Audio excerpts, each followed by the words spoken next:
Assalamualaikum warahmatullahi wabarakatuh. Bismillahirrahmanirrahim. Alhamdulillahirabbil alamin. Assalatu wassalamu ala asrafil anbiya'i wal mursalin sayyidina wa maulana Muhammadin wa alihi washabihi ajmain, amma ba'du. Pertama-tama marilah kita panjatkan puji syukur kita kehadirat Allah Subhanahu wa taala, yang mana berkat limpahan taufik dan hidayahnya jugalah sehingga pada hari ini kita diberikan kesehatan serta umur yang panjang sehingga dapat berkumpul dan bersilaturahmi di ruangan ini dalam rangka acara diseminasi budaya positif di sekolah. Salawat serta salam tak lupa kita haturkan kepada junjungan kita Nabi besar Muhammad SAW beserta sahabat, kerabat dan para pengikut beliau kiamat. Yang ulun hormati dan ulun banggakan Bapak Ibu Dewan Guru SDN Lawahan. Pada kesempatan ini ulun mengucapkan terima kasih yang sebesar-besarnya kepada Bapak dan Ibu sekalian karena sudah pada hari ini sudah meluangkan waktu dan bersedia untuk menghadiri kegiatan kita pada hari ini. Di samping itu ulun juga mengucapkan mohon ampun dan maaf nanti kalau pada kegiatan ini terdapat kesalahan atau kekurangan dalam penyampaian materi ini. Ulun banyak-banyak minta maaf karena ulun juga sama-sama dalam proses belajar, jadi kita sama-sama belajar. Nah Bapak Ibu, hari ini ulun akan memaparkan atau menjelaskan tentang budaya positif di sekolah. Nah, materi ini adalah salah satu materi yang kami pelajari selama kami mengikuti pendidikan guru penggerak angkatan 9. Nah, sebelum kita ke materi berikutnya, ulun ingin mengajak Bapak Ibu dulu untuk melakukan ice breaking dulu supaya kegiatan kita hari ini lebih semangat, lebih refleks. Kita lakukan ice breaking. Sekarang Ibu, Bapak dan Ibu, saya minta berdiri semuanya dulu. Kita memperagakan dan menyanyikan lagu sesuai yang ada di layar. Coba kita sama-sama ya, kita ikuti gerakannya.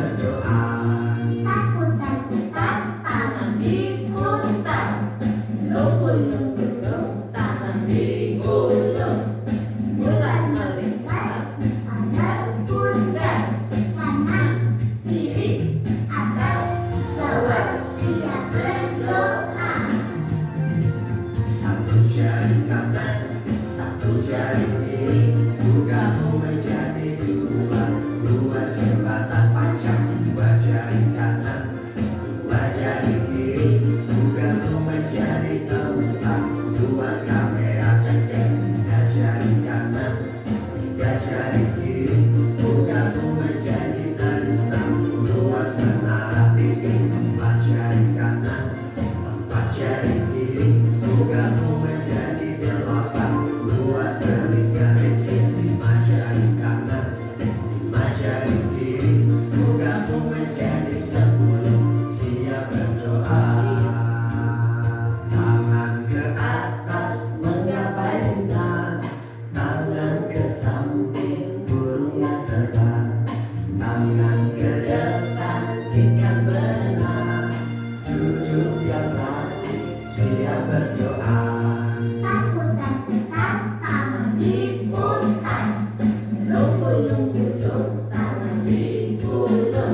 Iya, tepuk tangan untuk kita semua.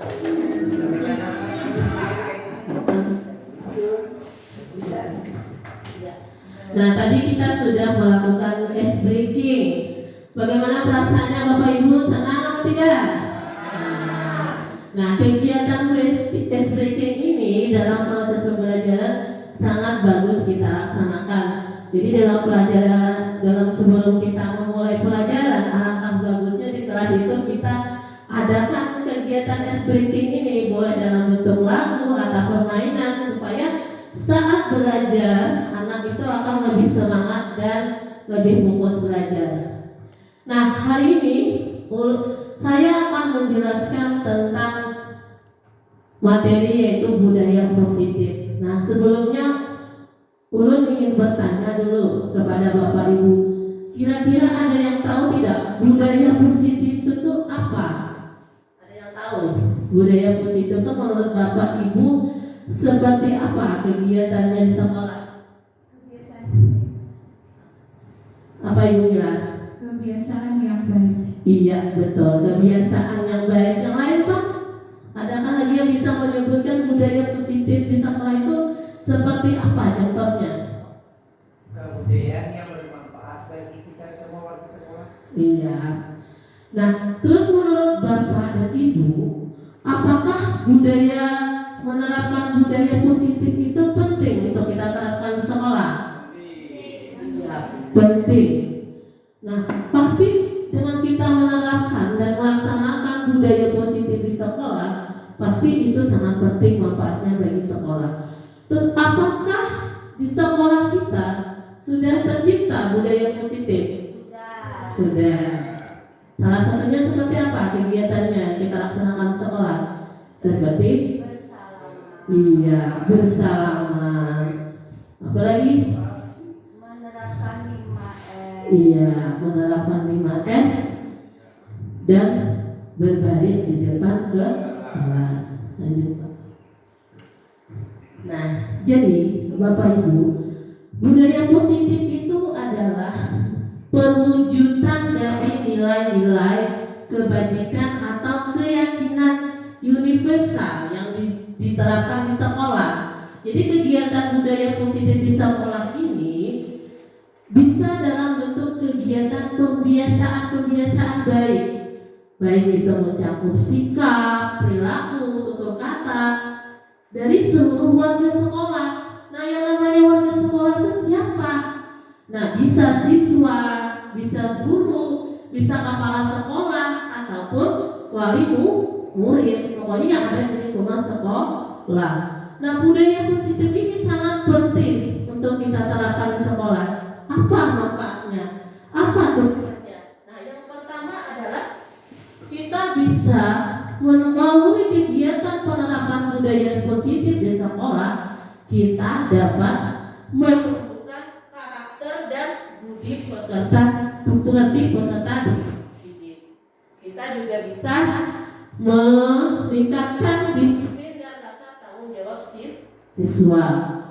Terus dapat mengembangkan peserta didik yang sesuai dengan profil belajar Pancasila. Nah, selama ini barangkali kita sebagai guru sudah merasa berkewajiban mengontrol perilaku murid agar memiliki perilaku sesuai dengan apa yang guru harapkan. Perwujudannya bagaimana? Kita di sekolah sering melaksanakan kebiasaan kita adalah dengan memberikan hukuman kepada murid apabila murid melakukan kesalahan dan memberikan imbalan atau penghargaan kepada murid saat murid melakukan perlakuan yang baik. Padahal kegiatan ini tidak terlalu efektif untuk kita laksanakan. Yang baiknya itu kegiatan itu memang datang dari kesadaran di dalam dirinya, bukan untuk karena hukuman ataupun karena ingin mendapatkan sebuah imbalan. Lanjut Pak. Nah, dalam materi budaya positif, jadi ada beberapa konsep inti dalam budaya positif. Nah, yang pertama nanti kita akan belajar tentang disiplin positif dan nilai-nilai kebajikan. Yang kedua, tentang motivasi perilaku manusia. Yang ketiga, kebutuhan dasar manusia. Dan yang keempat, posisi kontrol restitusi. 5, keyakinan kelas dan segitiga restitusi. Jadi ini yang akan kita bahas hari ini. Lanjut, Pak. Nah, yang pertama tentang disiplin positif dan nilai-nilai kebajikan. Jadi dalam mempelajari disiplin positif dan nilai kebajikan ada teori yang disebut dengan teori kontrol. Ini menurut Dr. William Glasser. Nah, di dalam teori kontrol ini terdapat miskonsepsi, artinya perbedaan pandangan. Yang pertama, itu ada ilustrasi bahwa guru mengontrol murid. Padahal pada dasarnya kita sebagai guru tidak dapat mengontrol atau memaksa murid untuk melakukan sesuatu sesuai yang kita inginkan. Yang dapat mengontrol murid siapa? Dia adalah dirinya sendiri. Jadi guru itu kadang Allah mengontrol murid, tetapi yang mengontrol adalah dirinya sendiri. Nah, yang kedua, ada ilusi bahwa sebuah penguatan positif, efektif dan bermanfaat. Nah, padahal penguatan positif itu tidak selalu menjadikan anak menjadi efektif dan bermanfaat. Karena saat anak kita sering beri penguatan, anak itu akan terbiasa melakukan sesuatu karena ingin mendapatkan penguatan ataupun penghargaan dari orang lain.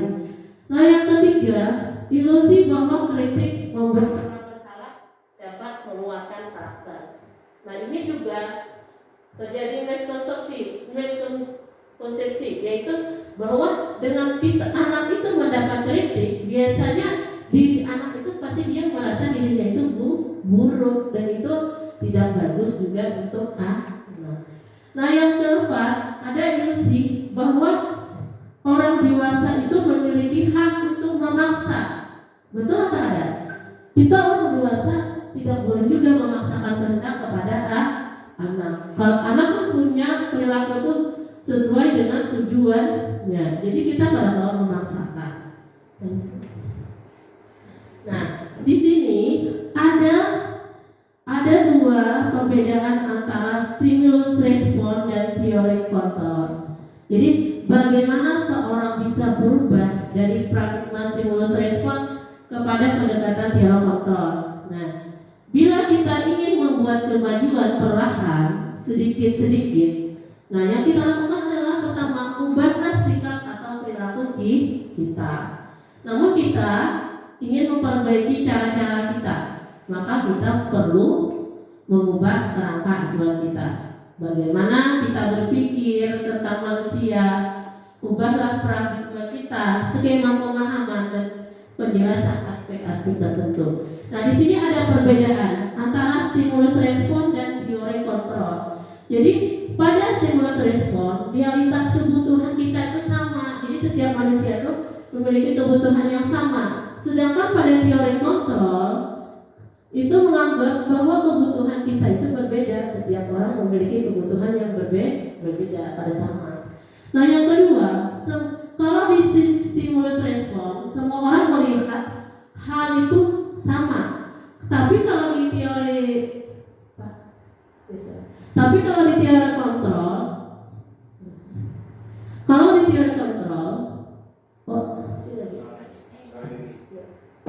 iya, itu memiliki gambar. Setiap orang tuh memiliki gambaran yang berbeda. Nah, terus yang di stimulus respon kita mencoba mengubah orang agar berpandangan sama dengan kita. Tapi di teori kontrol kita berusaha memahami pandangan orang lain tentang dunia. Jadi kita kadang memaksakan.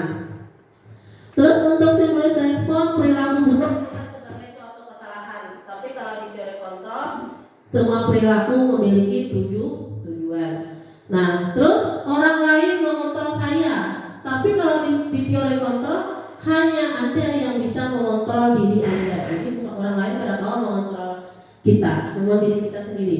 Nah, terus untuk berikutnya, kalau di stimulus respon, saya bisa mengontrol orang lain. Tapi di teori kontrol, Anda tidak bisa mengontrol orang lain. Terus di stimulus respon, saya pemaksaan pada saat bujukan gagal. Tapi kalau di teori kontrol itu kolaborasi dan konsensus menciptakan pilihan-pilihan yang baru.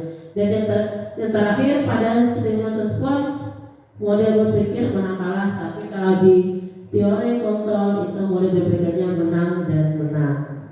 Begitu. Nah, sekarang kita lanjut ke materi berikutnya, yaitu tentang makna disiplin. Nah, kalau kita berpikir tentang makna disiplin, apa yang ada di dalam pikiran kita? Disiplin itu pasti berkaitan dengan peraturan yang tentang aturan. Nah, jadi disiplin, yang namanya disiplin adalah makna kata disiplin dimaknai menjadi sesuatu yang dilakukan seseorang pada orang lain untuk mendapatkan kepatuhan. Nah, kita cenderung menghubungkan kata disiplin ini dengan ketidaknyamanan. Biasanya kita disiplin itu berkaitan dengan aturan. Nah, seseorang memiliki disiplin diri berarti mereka bisa bertanggung jawab terhadap apa yang dilakukannya, karena mereka berdasarkan tindakan mereka pada nilai-nilai kebajikan universal. Nah, menurut KHD, untuk menciptakan murid yang merdeka, syarat utamanya apa? Yaitu harus ada disiplin yang kuat pada anak didik kita. Nah, kita lanjut pada nilai-nilai kebajikan. Nah, nilai-nilai kebajikan ini adalah sifat-sifat positif manusia yang merupakan tujuan mulia yang ingin dicapai hidup. Yaitu salah satunya adalah terwujudnya profil pelajar Pancasila. Nah, jadi seperti yang dikemukakan oleh Dr. William Glasser pada teori kontrol, bahwa beliau mengatakan bahwa setiap perbuatan memiliki suatu tujuan. Jadi anak didik kita berperilaku bersikap di sekolah itu karena ada tujuannya. Nah, terus Diane Gosson mengemukakan bahwa dengan mengaitkan nilai-nilai kebajikan yang diyakini seseorang, maka motivasi intrinsiknya akan terbangun. Maksudnya motivasi intrinsik itu motivasi yang datang dari dalam dirinya lah. Nah, sehingga menggerakkan motivasi dari dalam untuk dapat mencapai tujuan yang mulia yang diinginkan, yaitu menciptakan peserta didik yang sesuai dengan profil pelajar Pancasila. Ingat masih profil pelajar Pancasila apa saja? Ingat ya Bapak Ibu? Nah, untuk mengingatkan kembali, kita simak lagu pelajar Pancasila berikut.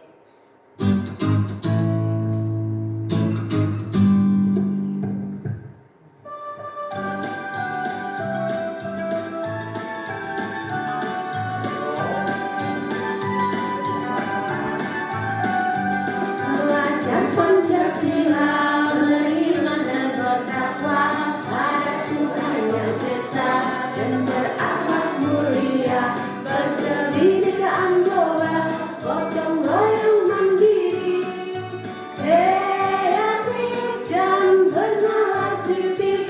Pelajar Pancasila beriman dan bertakwa pada Tuhan yang Esa dan berakhlak mulia, berkebinekaan global, gotong royong mandiri, kreatif dan bernalar kritis.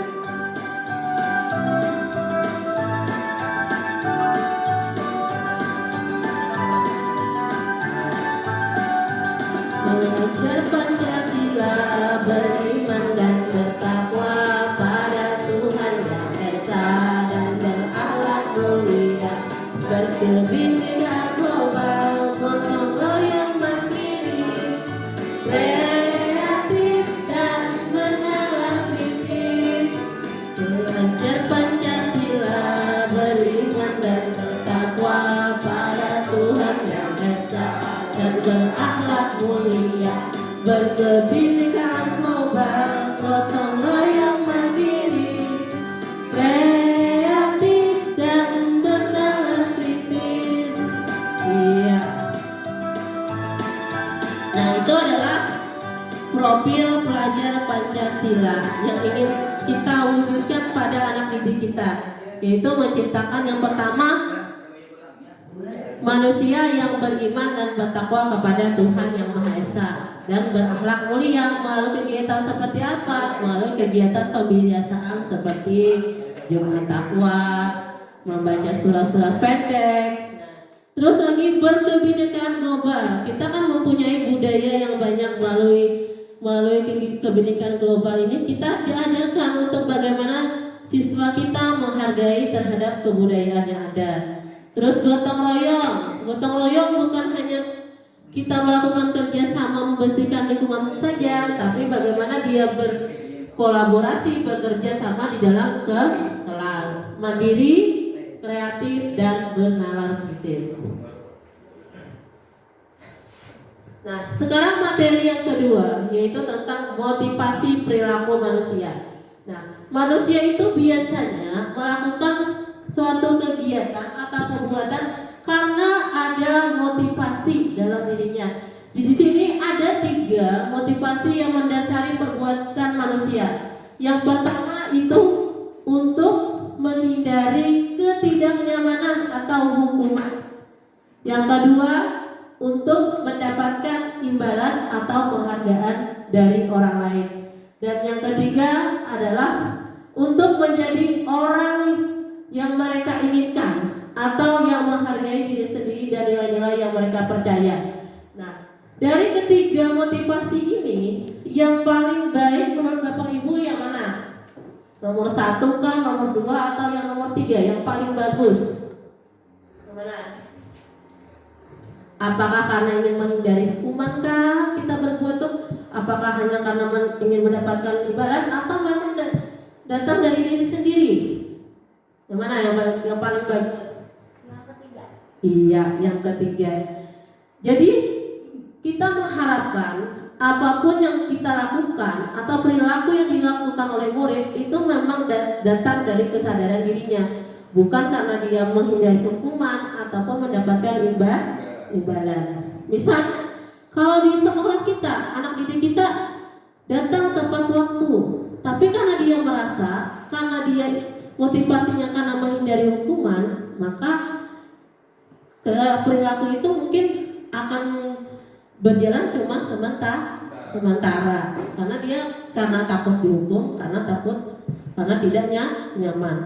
Terus lagi contohnya, misalnya di kelas, anak itu selalu menonjol di kelas, tetapi karena motivasinya karena ingin mendapatkan hadiah atau penghargaan dari orang lain, nah ini juga tidak bagus juga untuk siswa. Jadi siswa itu akan menyebabkan dia akan ketergantungan pada penghargaan. Jadi yang paling bagus ini adalah yang ketiga, memang datang atau lahir dari dirinya sendiri, yang nilai itu yang memang mereka percaya.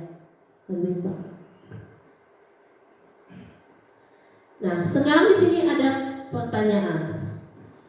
Ada sebuah pertanyaan yang ulun bacakan. IPA kurang menguasai pelajaran matematika, sehingga pada saat pelajaran tersebut berlangsung, dia lebih banyak berdiam diri atau menggambar di buku pelajarannya.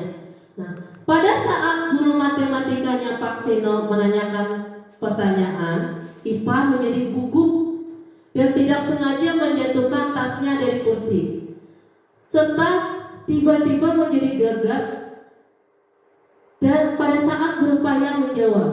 Nah, seluruh kelas pun tertawa melihat perilaku IPA yang berbicara tergagap dan terkejut tersebut.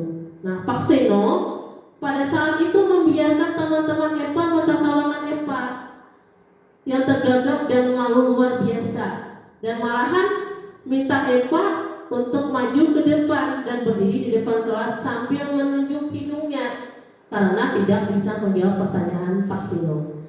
Kelas makin gaduh dan anak-anak pun terlihat tertawa melihat IPA di depan kelas memegang ujung hidungnya. Nah, pertanyaannya, menurut Bapak dan Ibu guru semua di sini, apakah Bapak dan Ibu setuju dengan tindakan Seno pada IPA? Setuju tidak? Tidak. Mengapa?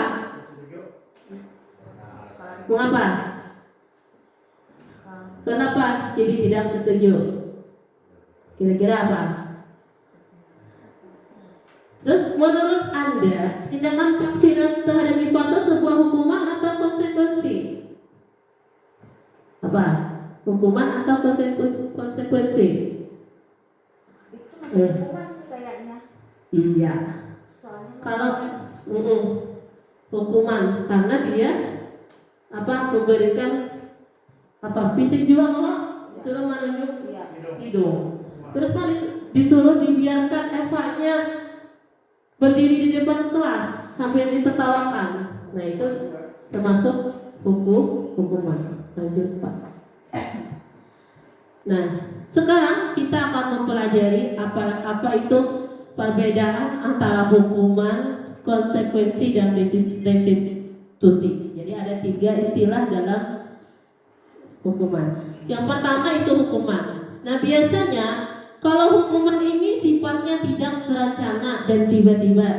Nah anak murid tidak tahu apa yang akan terjadi dan tidak dilibatkan. Nah hukuman biasanya bersifat satu arah, dari pihak guru saja yang memberikan, dan murid hanya menerima suatu hukuman tanpa melalui kesepakatan. Nah, atau pengarahan dari pihak guru, baik sebelum atau sesudahnya.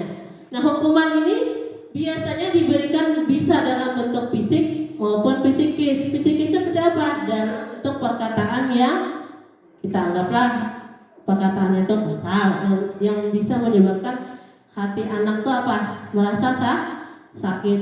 Nah, murid atau anak disakiti oleh suatu perbuatan atau kata-kata, itu namanya hukuman. Hukuman itu artinya tidak direncanakan. Misalnya anak tuh disuruh push up, itu hukuman. Mengelilingi lapangan atau disuruh namanya hukuman. Nah, atau dibentak, disampaikan dengan kata-kata yang tidak baik, itu juga termasuk hukuman. Dan ini dampaknya luar biasa kepada anak. Bila kita memberi hukuman kepada anak, karena anak itu kan mempunyai kemampuan merekam peristiwa, selama beberapa tahun akan datang dia akan ingat kepada kita. Nah, itu dari dampak negatif dari pemberian hukuman. Nah, terus yang kedua konsekuensi. Nah, kalau konsekuensi ini sudah terencana dan sudah disepakati, sudah dibahas dan disetujui oleh murid dan guru. Nah, umumnya bentuk konsekuensi ini dibuat oleh guru atau sekolah, dan murid sudah mengetahui sebelumnya konsekuensi yang akan diterima bila ada siswa itu melakukan pelanggaran. Nah, pada konsekuensi murid tetap dibuat tidak nyaman untuk jangka waktu pendek. Nah, konsekuensi biasanya diberikan berdasarkan suatu data yang umumnya dapat diukur. Misalnya anak itu sudah 3 kali tidak melaksanakan tugas pada waktu yang ditentukan. Nah, ini anak ini bisa mendapat konsekuensi untuk melakukan kegiatan pembelajaran di luar kegiatan pembelajaran. Misalnya mengerjakan tugasnya di waktu jam istirahat, itu konsekuensi namanya. Misalnya ada siswa yang mengobrol, maka sebagai konsekuensinya dia juga bisa mendapatkan kehilangan waktu bermain, waktu istirahat dan dapat menyelesaikan tugas karena ketertinggalannya. Nah, peraturan dan konsekuensi yang mengikutinya sudah diketahui sebelumnya oleh murid. Sikap guru kita hanya sebagai memonitor atau mengawasi murid. Terus yang ketiga itu adalah restitusi. Nah, mungkin ini kata yang asing bagi kita lah, ulun aja baru tahun ini waktu mengikuti pendidikan gerak.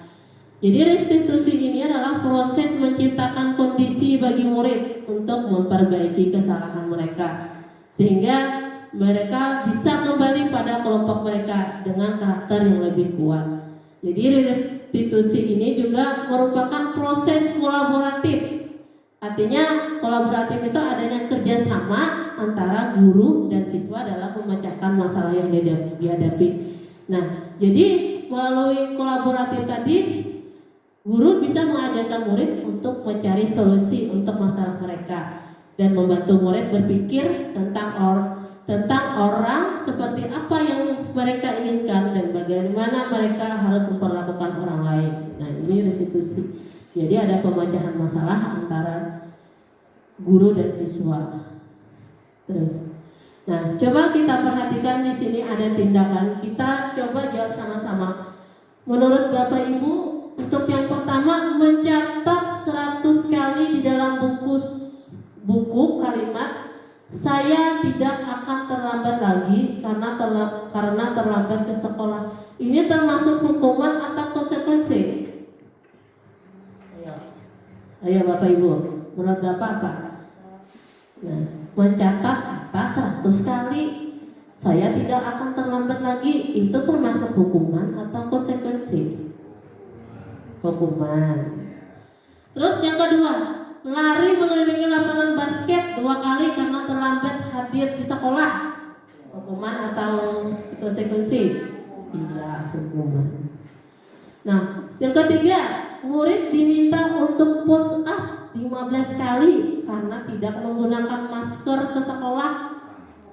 Iya. Terus menggantikan kertas tugas teman yang telah dicoret. Iya, betul, konsekuensi karena dia sudah mencoret kertas temannya, dia berkewajiban untuk mengganti kertas temannya, itu namanya konsekuensi. Nah, membersihkan tumpahan air di meja tulis karena tersenggol pada saat belajar, hukuman? Iya, konsekuensi. Terus murid disuruh untuk mengenakan sepatu seharian di sekolah karena tidak mengenakan sepatu hitam. Iya, hukuman. Terus lari mengelilingi lapangan basket 2 kali karena terlambat 10 menit untuk pelajaran PJOK. Iya, hukuman. Coba kita cek jawabannya. Nah, ya betul jawabannya. Lanjut Pak. Nah, di sini ada pemahaman. Kita kembali. Topik 1, datang terlambat ke sekolah keliling lapangan 3 kali putaran. Masuk hukuman kah? Konsekuensi? Datang terlambat keliling lapangan 3 kali putaran. Iya, kita hukuman. Nah, Rina menyobek buku temannya dan harus mengganti. Iya, konsekuensi. Rina terlambat ketika pelajaran PJOK dan harus push up. Itu antara kayaknya masuk di Konsekuensi. masuk juga di hukuman. Iya. Push-up itu kan kayaknya kalau hukuman ya. Kalau disuruh, Karena fisik itu berhubungan dengan fisik. iya, push up-nya. Tapi kan konsekuensinya karena dia terlambat. Terlambat. Iya, nah, Jadi samanya iya. kayaknya keduanya. Masuk keduanya bisa. Terus Pak. Nah, terus yang selanjutnya materi kita yaitu tentang kebutuhan dasar manusia. Jadi manusia itu punya 5 kebutuhan dasar yang harus dipenuhinya. Yang pertama adalah kebutuhan untuk bertahan hidup. Yang kedua, kebutuhan kasih sayang dan rasa diterima. Yang ketiga, kesenangan. Yang keempat, kebebasan. Dan yang keempat adalah penguasaan. Sekarang akan ulun jelaskan satu-satu. Jadi untuk kebutuhan yang pertama tadi, kebutuhan untuk bertahan hidup. Seperti apa contohnya? Nah, misalnya kebutuhan kita yang bersifat biologis, seperti makanan. Kita butuh makan, kita butuh minum, butuh pakaian, butuh tempat tinggal, keamanan dan kesehatan. Nah, apabila kebutuhan ini tidak terpenuhi, apa yang terjadi pada murid? Misalnya kekurangan makanan, reduksi tempat tinggi, minuman kereda, pakaian lelang, apa yang terjadi pada murid? Nah, murid bisa cenderung melakukan perbuatan yang tidak perilaku yang melanggar peraturan, misalnya seperti mencuri atau memalak atau kegiatan negatif lainnya. Yang kedua tadi kebutuhan akan kasih sayang dan rasa diterima. Contohnya seperti kebutuhan untuk memberi dan menerima kasih sayang, dan kebutuhan untuk merasa bagian dari suatu kelompok, rasa diterima, peduli, berbagi, dan kerja sama. Nah ini. Biasanya kalau anak di sekolah kalau kurang kasih sayang perhatian, dia perilakunya apa? Biasanya di sekolah tuh nakal lah. Nah ini karena dia kada terpenuhi di rumah, di keluarga tidak penuhi kasih sayang perhatian terhadap orang tuanya kada dipenuhi. Jadi dia bawa ke sekolah. Nah yang keempat, yang ketiga adalah kebutuhan penguasaan. Ini berkaitan dengan keinginan untuk dianggap berharga, bisa membuat perbedaan, bisa membuat pencapaian kompeten diakui, dihormati, dan keinginan untuk meninggalkan pengaruh dan berprestasi. Jadi anak ini hendak di kelas tuh dianggap lebih hebat dari teman-temannya. Nah ini namanya kebutuhan penguasaan. Terus yang keempat, kebebasan. Ini meliputi kebebasan akan kemandirian, otonomi, memiliki pilihan, mencoba hal baru dan mengendalikan arah dirinya. Jadi dia belajar tuh bila inya kada katuju, inya kada katuju. Ya kalau itu kebebasannya. Nah, yang kelima, kesenangan. Kesenangan ini meliputi kebutuhan untuk mencari kesenangan seperti bermain, antusiasme, tertawa, humor. Nah, anak-anak dengan kebutuhan dasar kesenangan yang tinggi ini biasanya ingin menikmati apa yang dia lakukan. Nah, kita rancak kalau menyupai anak-anak di kelas itu yang ketujuh bergaya, ya kalau ketujuh melakukan hal-hal yang dia sukai. Nah, ini dia berarti dia kebutuhannya akan kesenangan.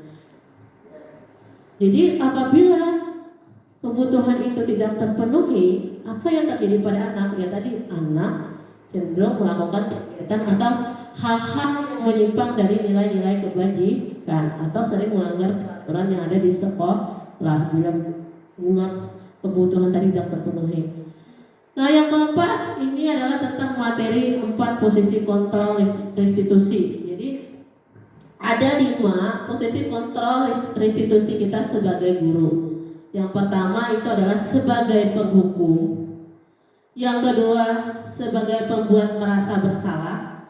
Yang ketiga sebagai teman. Yang keempat pemantau. Dan yang kelima adalah sebagai manajer. Sekarang yang pertama dulu lah. Ini adalah tentang posisi guru sebagai penghukum. Nah biasanya kalau seorang guru berlaku memiliki posisi kontrol sebagai penghukum, seorang guru itu selalu menggunakan hukuman fisik dan verbal. Fisik itu dalam bentuk apa? Kayak tenaga, kayak apa perbuatan, sedangkan verbal itu dalam bentuk ucapan. Nah, orang-orang yang menjalankan posisi sebagai penghukum ini senantiasa mengatakan bahwa sekolah memerlukan sistem atau alat yang dapat menekankan murid lebih dalam lagi. Nah, guru yang menerapkan posisi penghukum akan berkata, nah dia sering mengatakan biasanya, patuhi aturan saya atau awas. Nah, kamu selalu saja salah. Pasti selalu yang terakhir selesai. Nah, guru seperti ini senantiasa percaya hanya ada satu cara agar pembelajaran berhasil, yaitu dengan cara dia. Nah, cara dia mengajar. Nah, ciri-ciri dari guru posisi penghukum itu seperti apa? Dia selalu menggunakan nada yang tinggi kepada anak murid. Terus bahasa tubuhnya seperti apa? Nancap melotot. Ya kita apa? Mencilik mata oleh anak-anak. Nancap menunjuk-nunjuk menghadap. Namanya posisi penghukum. Dan apa hasilnya bagi siswa kita bila kita berada di posisi sebagai penghukum ini? Nah, anak-anak didik kita itu nantinya kemungkinan akan marah dan mendendam. Dia punya bersifat agresif. Mungkin saat kita marahi, dia berdiam. Tapi saat di belakang kita, mungkin kita tidak tahu di dalam hatinya seperti apa. Pasti dia marah. Dan itu adalah dampak negatif dari posisi penghukum. Nah, yang kedua ini adalah posisi sebagai pembuat rasa bersalah. Nah, pada posisi ini biasanya guru bersuara lebih lembut. Pembuat rasa bersalah akan menggunakan keheningan yang membuat orang lain merasa tidak nyaman, bersalah dan rendah diri. Nah, biasanya kata-kata yang sering dikeluarkan oleh posisi kontrol rasa bersalah ini seperti ini. ibu sangat kecewa sekali dengan kamu. Beberapa kali bapak harus memberitahu kamu ya. Gimana coba kalau orang tua kamu tahu kamu berbuat begini. Nah biasanya ciri-cirinya orang yang memiliki posisi kontrol sebagai merasa bersalah dan nada suaranya memelas, kayak minta kasihani, sedih, bahasa tubuhnya merapat pada anak, lesu. Nah, apa hasilnya dari kita melakukan posisi ini? Murid akan merasa bersalah telah mengecewakan ibu atau bapak gurunya. Murid akan merasa menjadi orang yang gagal dan tidak sanggup membahagiakan orang lain. Itu yang akan lahir pada diri anak. Terus yang ketiga, adalah posisi teman. Nah, pada posisi teman ini, guru tidak akan menyakiti murid, namun tetap berupaya mengontrol murid melalui persuasi, melalui ajakan, melalui imbauan. Nah, posisi teman pada guru bisa negatif, bisa juga positif. Nah, positif di sini berupa hubungan baik. Jadi dengan guru memposisikan dirinya sebagai teman, yang positifnya apa? Terjadi hubungan yang baik antara murid dengan guru. Tapi negatifnya apa? Anak itu atau peserta itu jadi tergantung kepada guru itu. Dan yang sering dikatakan guru pada posisi kontrol temannya adalah, ayo bantulah demi bapak ya, ayo kita ingat tidak bantuan bapak selama ini. Ya sudah, kali ini tidak apa-apa. Nanti ibu bantu bereskan. Ini contoh-contoh kata yang diucapkan oleh guru yang mengambil posisi kontrol sebagai teman. Nah, ciri-cirinya apa? Nah, nada suaranya ramah, akrab dan bercanda. Bahasa tubuhnya juga lebih merapat kepada murid. Mata dan senyum jenaka kepada murid. Nah, hasilnya apa? Dengan kita melaksanakan posisi sebagai teman, murid akan merasa senang dan akrab dengan guru. Ini termasuk dampak positif. Tapi kalau negatifnya apa? Ya tadi yang jelaskan tadi, murid menjadi tergantung pada guru tersebut. Nah, yang keempat adalah posisi kontrol pemantau. Nah, memantau berarti mengawasi. Jadi pada saat mengawasi, kita sebagai guru bertanggung jawab atas perilaku orang yang kita awasi. Nah, posisi pemantau ini berdasarkan pada peraturan dan konsekuensi dengan menggunakan sanksi atau konsekuensi. Jadi kita dapat memisahkan antara hubungan pribadi kita dengan murid. Nah, sebagai orang yang menjalankan posisi pemantau, biasanya kata-kata yang dikatakan adalah peraturannya apa yang telah kamu lakukan, sanksi dan apa. Nah, itu yang dikatakan. Terus untuk memantau, cirinya nada yang diucapkan adalah nada datar, bahasa tubuhnya formal. Hasilnya bagaimana terhadap anak? Nah, murid memahami konsekuensi yang harus dijalankan karena telah melanggar satu peraturan sekolah. Jadi anak itu tahu konsekuensinya dia melanggar peraturan. Dan yang terakhir adalah posisi sebagai manajer.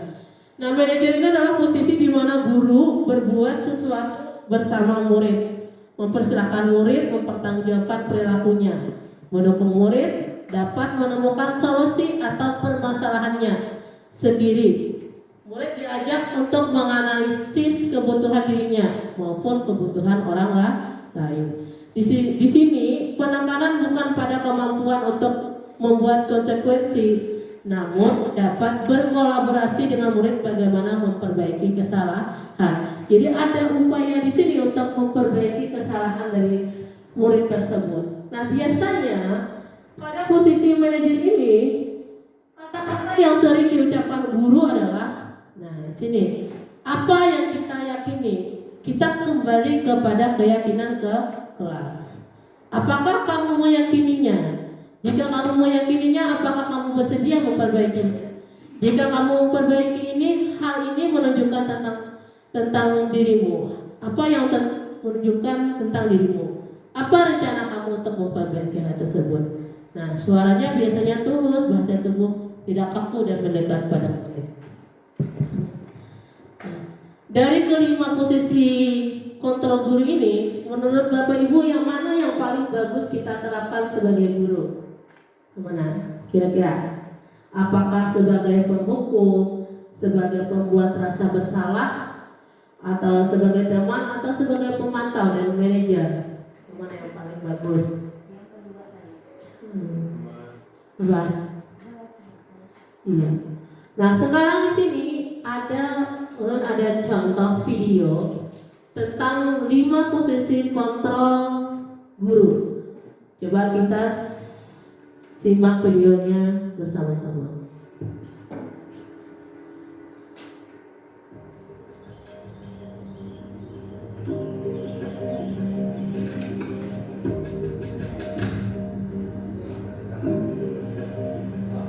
Naren, sini kamu. Nah, ini adalah posisi guru sebagai penghukum. Terlambat. Kamu deh, pasti terlambat. Maaf Bu, saya Apa? Apa coba? Alasan kamu apa lagi? Kapan sih kamu tidak terlambat? Malas sekali ya kamu jadi anak. saya Dasar pemalas. Gak kapok-kapok sih kamu. Sudah berapa kali terlambat? Sana, kamu keliling lapangan basket 2 kali. kenapa saya harus ke lapangan basket Bu? Kenapa? Kamu melawan ibu? Berani-beraninya jawab. Sudah terlambat, masih berani jawab pula. Sekarang, keliling lapangan basket 5 kali sekalian. Biar kapok. Cepat. Pergi sana ke lapangan basket. Jadi sebagai posisi penghukum. Sekarang ini posisi sebagai pembuat rasa bersalah.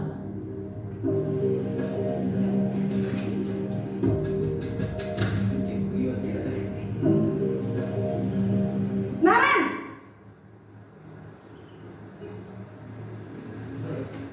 Selamat pagi Bu. Naren. Kamu kenapa terlambat lagi, nak? Ya Tuhan, Naren. Kamu senang ya bikin ibu susah ya? Kalau kamu terlambat lagi, nanti ibu yang ditegur bapak kepala sekolah, nak. Disangka ibu tidak bisa membina kamu. Duh, gimana ini? Maaf Bu, Duh, Gusti Naren. Kamu suka ya kalau ibu ditegur bapak kepala sekolah? Terus, sekarang ibu harus tulis apa ini di buku absen? Ini kamu sudah sering terlambat loh. Ibu harus apa coba? maaf Bu, maaf sekali. Ya sudah, lain kali jangan bikin ibu susah lagi ya nak ya.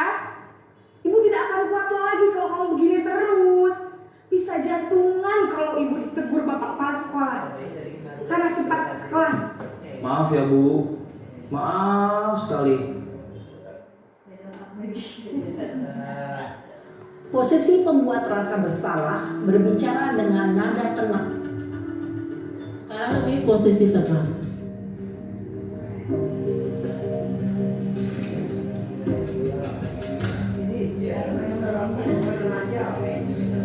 Naren,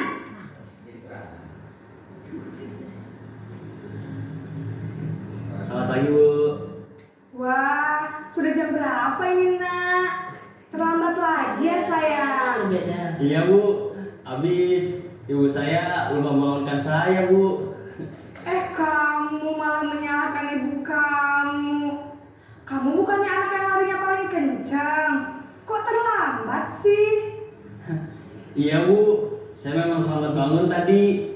Jadi biarpun saya lari kencang, tetap gak kekejar Bu.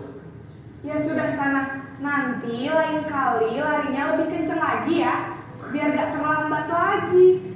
Bikin seneng ibu. Demi ibu. Bisa kan? Bisa lah Bu. Ya sudah sana masuk kelas. Ibu beresin urusan absen kamu. Kamu ini ada aja. Jadi sekarang ini posisi kontrol sebagai pemantau.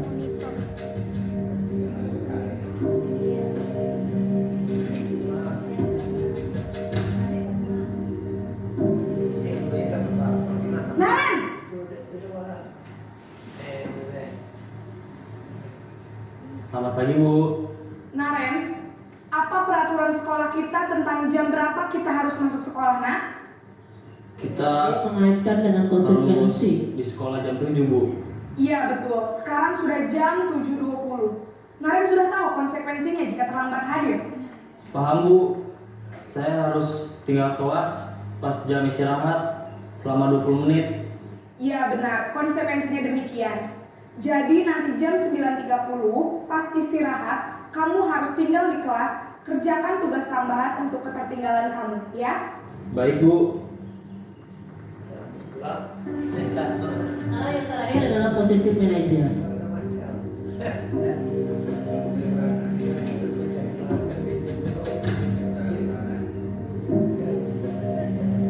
Naren!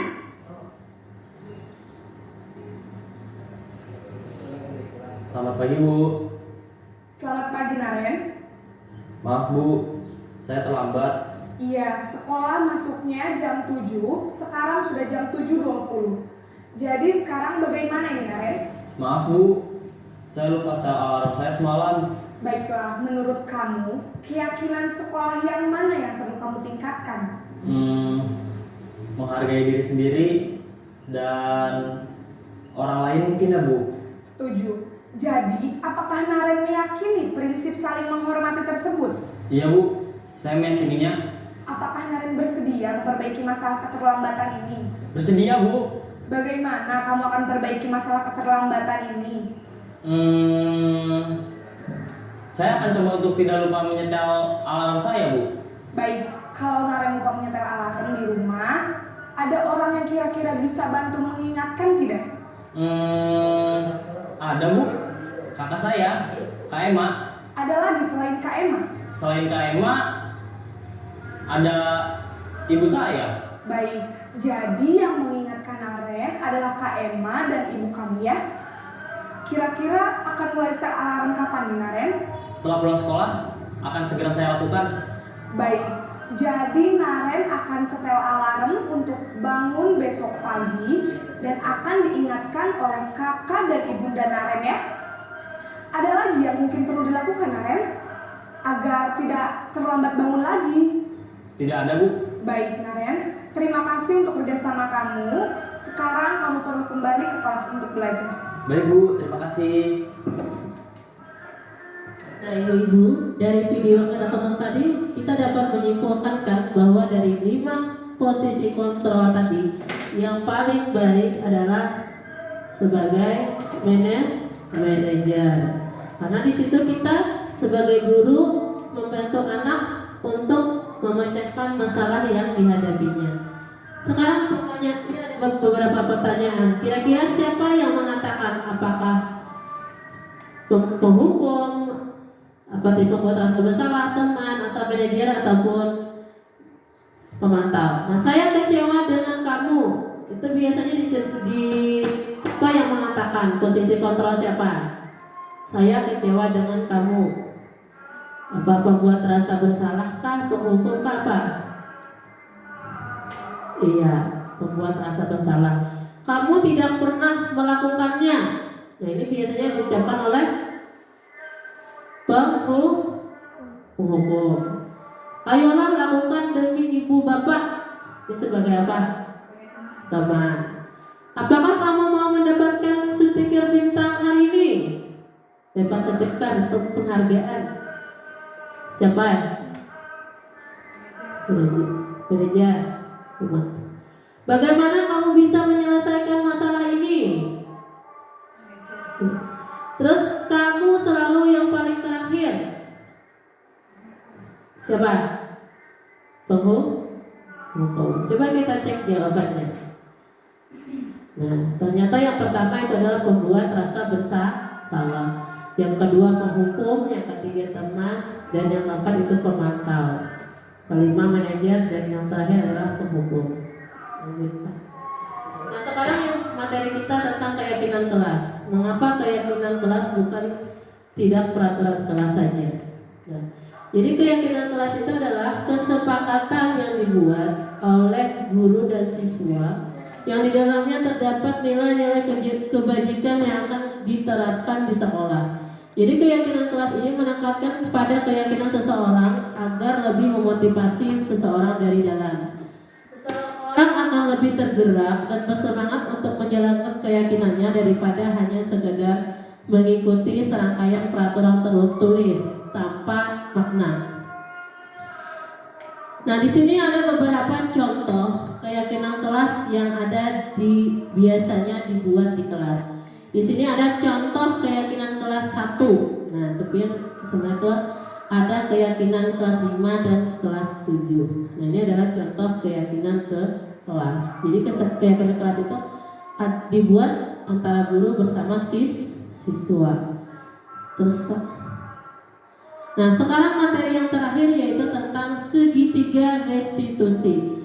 Nah, segitiga restitusi adalah suatu proses dialog yang dijalankan oleh guru atau orang tua agar dapat menghasilkan murid yang bertanggung jawab. Nah, jadi dalam segitiga restitusi ini ada 3 langkah yang harus dilakukan, yaitu yang pertama adalah menstabilkan identitas. Nah, di sini kita semua akan melakukan hal yang terbaik yang bisa kita lakukan. Yang kedua adalah validasi tindakan yang salah. Dari validasi tindakan yang salah ini kita mencari tahu apa penyebab dari tindakan siswa tersebut. Nah, artinya dari teori kontrol semua perilaku manusia itu pasti memiliki alasan. Yang ketiga menanyakan keyakinan. Kita semua memiliki motivasi internal, artinya motivasi dalam dirinya. Nah, di sini ada 3 tahapan yang dilakukan dalam segitiga restitusi, yaitu yang pertama menstabilkan identitas. Pertanyaannya biasanya setiap orang pasti pernah melakukan kesalahan.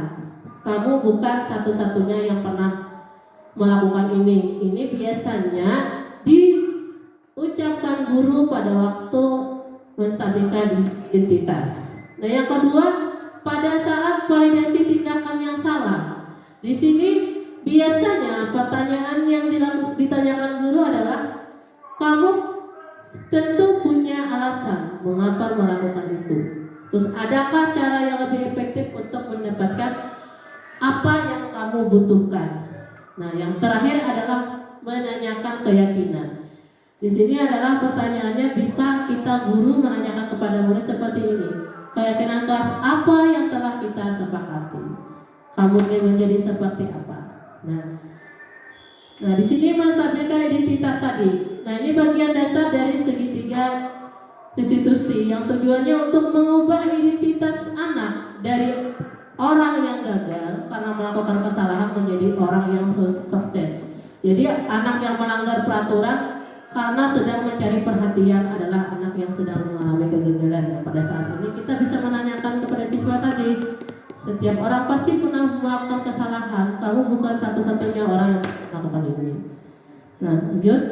Yang kedua, validasi tindakan yang salah tadi. Nah, setiap tindakan kita dilakukan satu tujuan, yaitu memenuhi kebutuhan dasar yang 5 tadi. Bila tidak terpenuhi 5 tadi, maka anak-anak cenderung melakukan perilaku yang melanggar peraturan. Nah, kalau kita memahami kebutuhan dasar yang mendasari sebuah tindakan, kita akan bisa menemukan cara yang efektif untuk memenuhi kebutuhan tersebut.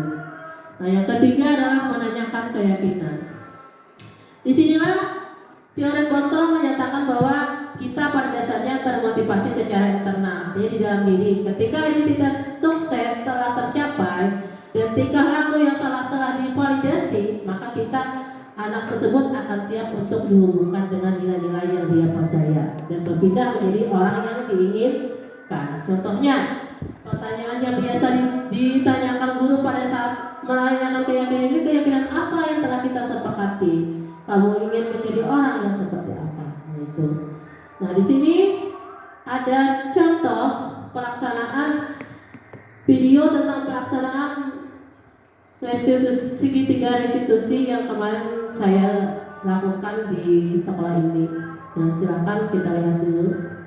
Jadi kemarin udah mengalami 2 kasus di sekolah. Itu yang pertama tentang kasus siswa berkelahi di kelas dan mencontek di dalam waktu ulangan.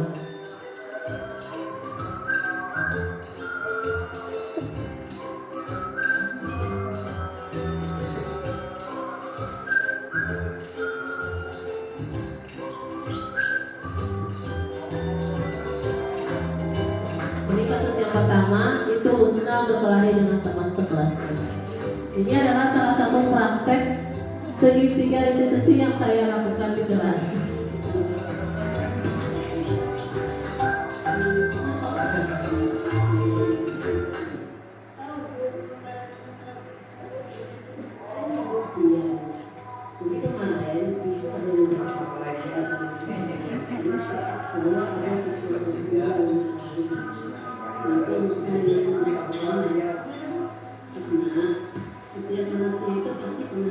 Ini namanya menstabilkan identitas.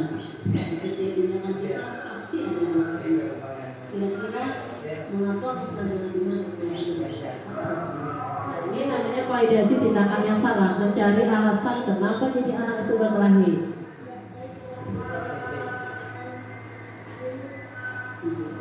Ibu sangat mengerti sekali dengan karena pasti merasa sedih dengan sakit hati.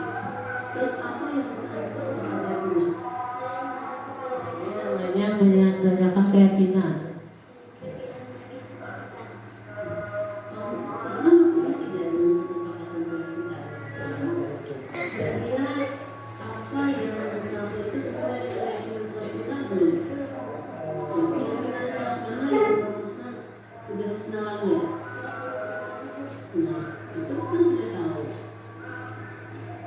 Terus apa yang apakah Husna punya solusi untuk masalah ini? Apa yang akan Husna lakukan untuk memperbaiki kesalahan Husna?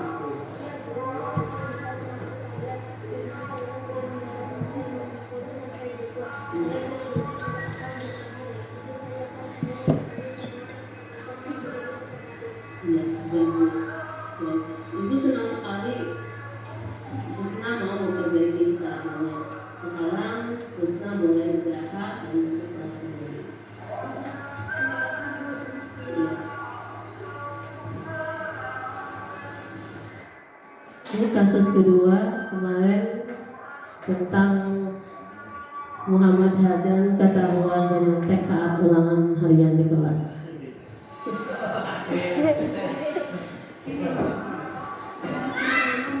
Waalaikumsalam, silakan duduk Hadan. Apakah Hadan tahu mengapa hari ini Hadan dipanggil ke sini? Saya tahu kemarin waktu ulangan di kelas saya ketahuan itu. Coba Hadan ceritakan bagaimana kejadiannya.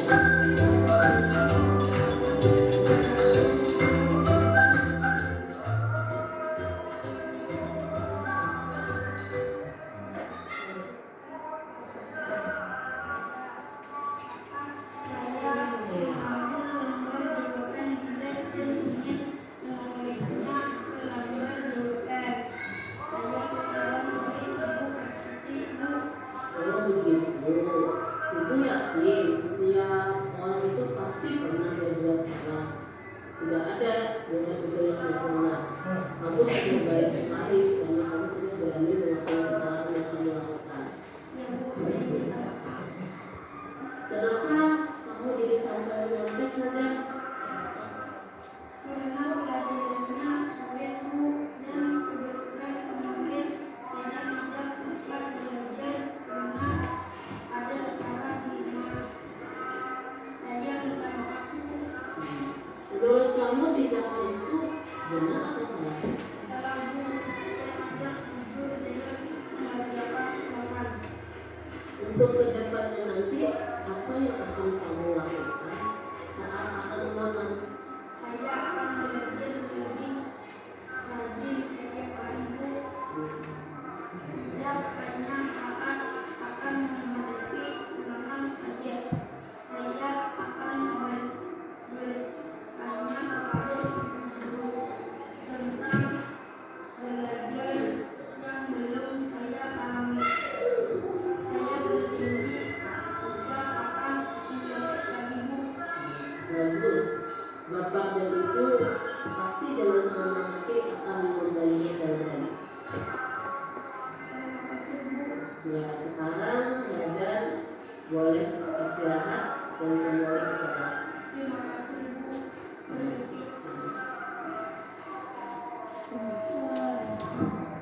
itu adalah salah satu contoh pelaksanaan segitiga restitusi yang saya lakukan kemarin di sini.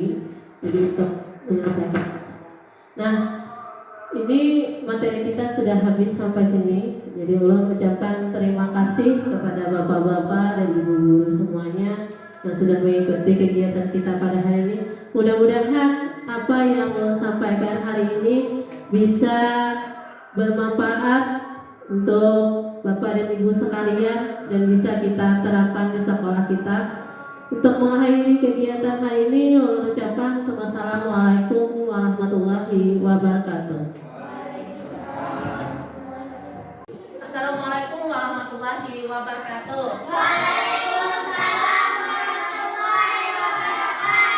Selamat pagi anak-anak. Bagaimana kabarnya hari ini? Tetap semangat anak-anak? Sebelum kita memulai kegiatan kita hari ini, ayo kita sama-sama berdiri dulu semuanya. Kita lakukan tepuk semangat. Bisa? Bisa. Ibu contohkan dulu lah. Tepuk semangat. Semangat.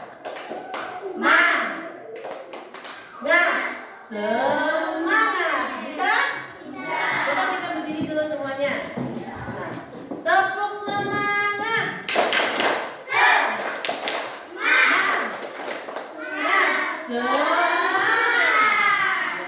Nah, anak-anak, hari ini kita akan melakukan kegiatan membuat kesepakatan kelas atau keyakinan kelas. Sebelumnya itu mau tanya dulu, ada yang tahu tidak keyakinan kelas itu apa? Ada yang tahu? Sama atau tidak dengan peraturan kelas? Sama. Nah, anak-anak, keyakinan kelas adalah kesepakatan yang dibuat antara murid dengan guru, di mana di dalamnya itu terbuat nilai-nilai kebajikan yang ingin kita laksanakan dan kita terapkan di sekolah. Misalnya, Pian ingin membuat keyakinan kelas datang tepat waktu. Terus apa lagi selain datang tepat waktu? Apa lagi? Jujur. Apa lagi? Nah, hari ini kita akan membuat kesepakatan kelas. Jadi nanti masing-masing ibu akan memberikan kalian satu buah kertas. Jadi di sini Pian masing-masing Pian tuliskan kesepakatan kelas apa yang ingin Pian diterapkan di kelas kita. Nah, sebelumnya ibu akan menjelaskan terlebih dahulu bagaimana membuat kesepakatan kelas. Nah, yang pertama, kalau kita ingin membuat kesepakatan kelas atau keyakinan kelas, kita harus usahakan menggunakan kalimat yang mudah diingat dan mudah dipahami. Nah, yang kedua, hindari menggunakan kata-kata negatif. Misalnya, tidak boleh membuang sampah. Nah, kata tidak boleh itu termasuk kata-kata negatif. Bisa kita ganti, misalnya tidak boleh membuang sampah, berarti dapat kita ganti katanya menjadi menjaga kebersihan. Terus tidak boleh datang terlambat. Nah, itu kan ada kata tidak bolehnya. Tidak boleh itu termasuk kata negatif. Kita ganti kalau yang tidak boleh datang terlambat berarti apa? Disiplin. Nah, paham anak-anak? Nah, sekarang kalian boleh tuliskan di sini keyakinan kelas apa yang ingin kita terapkan di kelas masing-masing. Tulis aja yang ingin kita terapkan di kelas kita. Kalian tuliskan di sini masing-masing satu orang satu.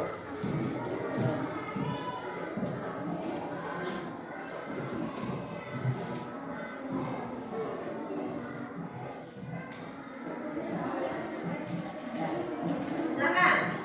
Kalian boleh buat keyakinan kelasnya mana? Ada apa-apa nanti misalnya antara satu dengan yang lainnya sama. Nanti kita ibu pilih yang mana yang sama nomor satu. Bila sudah selesai, kalian boleh menempelnya di sini.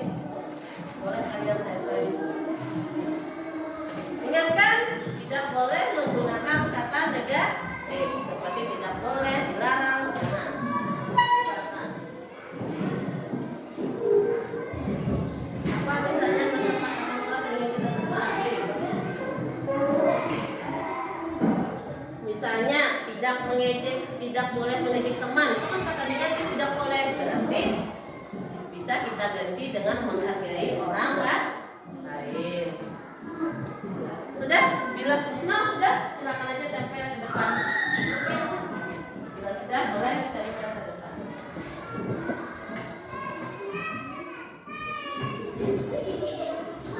Boleh di atas, boleh.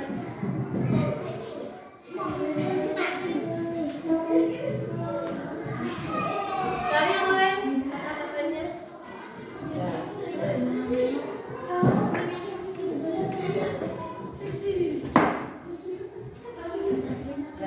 Sudah semuanya? Sudah. Sekarang ibu pilih dulu mana kata-katanya yang sama. Nah, di sini disiplin, datang tepat waktu, berpakaian rapi, terus menjaga kebersihan. Terus datang tepat waktu. Berarti ada beberapa orang yang memilih kata yang sama. Jadi ini Bu, ambillah kita yang sama. Ini sama. Nah, berarti sisanya berbeda ini.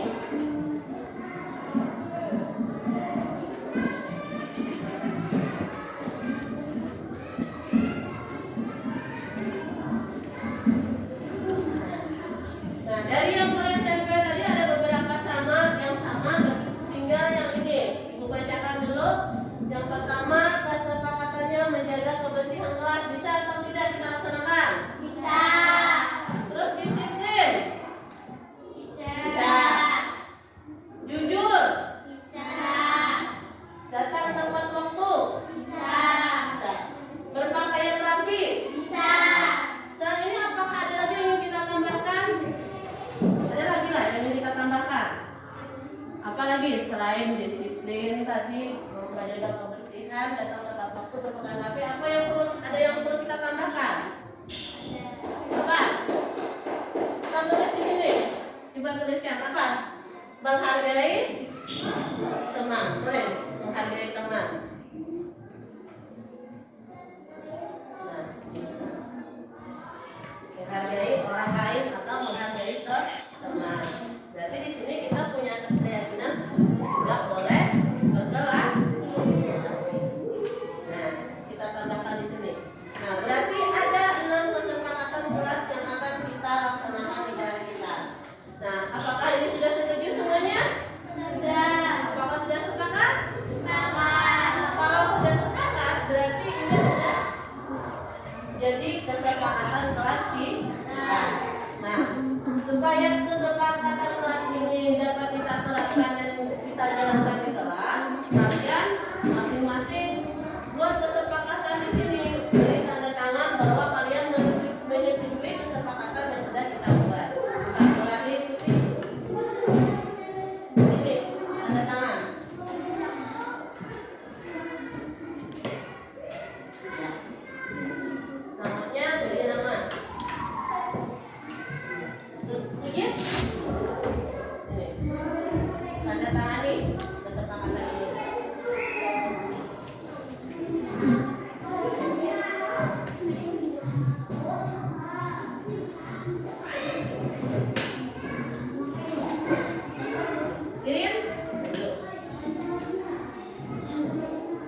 sudah kita pilih ada 6 keyakinan kelas yang akan kita terapkan di sekolah. Yang pertama tadi adalah menjaga kebersihan kelas. Yang kedua disiplin. Yang ketiga jujur. Yang keempat datang tepat waktu. 5 berpakaian rapi, dan yang terakhir menghargai orang lain. Nah, keyakinan kelas tadi sudah kalian tanda tangani. Berarti kalian sudah setuju dan sepakat dengan kesepakatan yang kita buat hari ini. Nah, adakah yang ingin ditanyakan tentang kesepakatan kelas ini? Ada yang ingin ditanyakan? Tidak ada. Berarti kesepakatan kelas ini sudah kita buat. Jadi harapan Ibu mudah-mudahan dengan adanya kesepakatan kelas yang telah kita buat hari ini, kalian bisa melaksanakan dan menerapkannya di kelas kita masing-masing. Nah, untuk kegiatan hari ini Ibu cukupkan sampai di sini. Ibu akhiri dengan ucapan Assalamualaikum warahmatullahi wabarakatuh. Waalaikumsalam warahmatullahi wabarakatuh.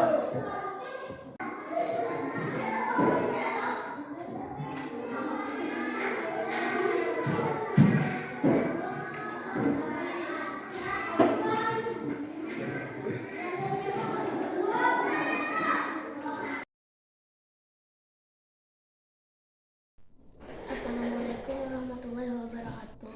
Perkenalkan, nama saya Sari Fadila Maulida dari SDN Lawahan. Perasaan saya saat membuat keyakinan kelas bersama-sama, saya sangat senang sekali. Menurut saya, membuat keyakinan kelas itu sangat penting sekali karena dapat membuat kita disiplin dan bertanggung jawab, serta dapat menghargai orang lain. Terima kasih.